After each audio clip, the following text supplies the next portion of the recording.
I'm obsessed with getting espresso-like beverages without actually having an espresso machine. This comes pretty close.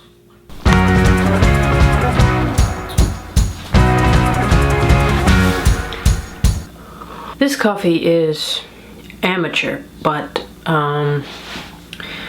there's something oddly satisfying about it. It definitely won't replace an espresso, but I kind of like it. I made this. It's kind of not necessary at this point. You might as well just drink your brew and, you know, put some milk in it if you like that. This is a 6-ounce mug with 10 grams of coffee. More finely ground than a regular pour over.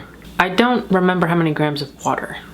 Not the correct ratio of 10 grams for the 10 grams of coffee. I did less than that to get the coffee a little stronger and I didn't have to use so much water. It's not espresso. Oh, and I might add that I did heat the milk up in a really big wok and foamed it with an electric foamer. There might be too much milk in here. I think next time I'll go with a little more coffee. But at that point, are we turning this into an Olay? What was my original point? The coffee is amateur. And you know what? There's nothing wrong with that. I don't have an espresso machine. I don't have espresso beans. I don't have a foamer. I don't have any of that to make good quality, professional espresso. But what I do have is a contraption to make a more strong brew.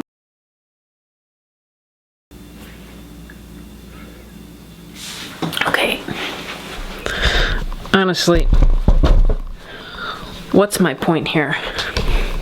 My point is, why can't we just appreciate, why can't we appreciate the amateurness of things sometimes? Sometimes things don't have to be great. Things can just carry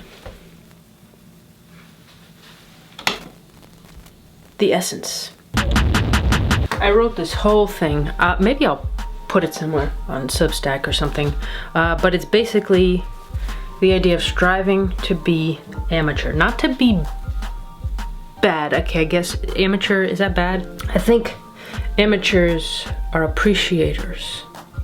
Appreciate things. I can appreciate this coffee for the character it holds, for the effort I put in, and for the output.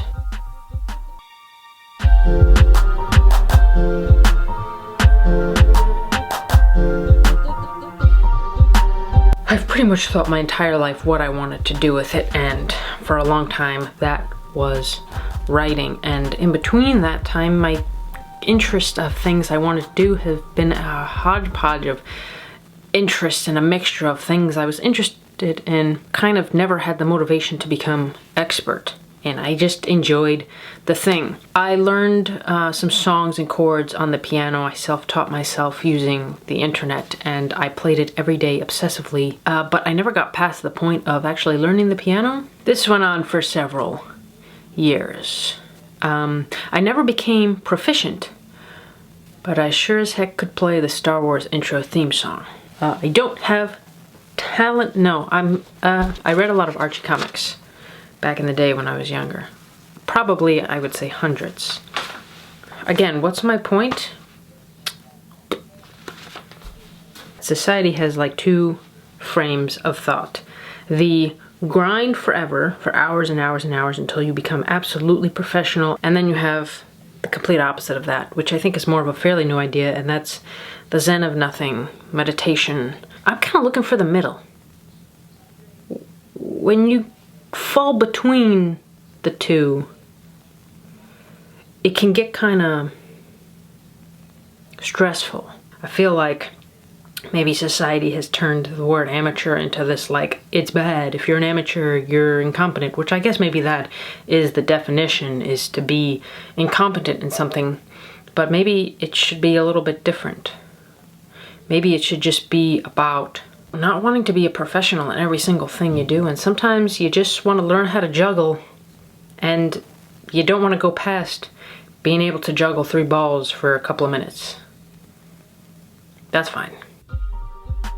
All I want to do sometimes is cover a sheet of paper with watercolor and just outline the shapes. And there's no talent to that. There's no professionalism to that. It's just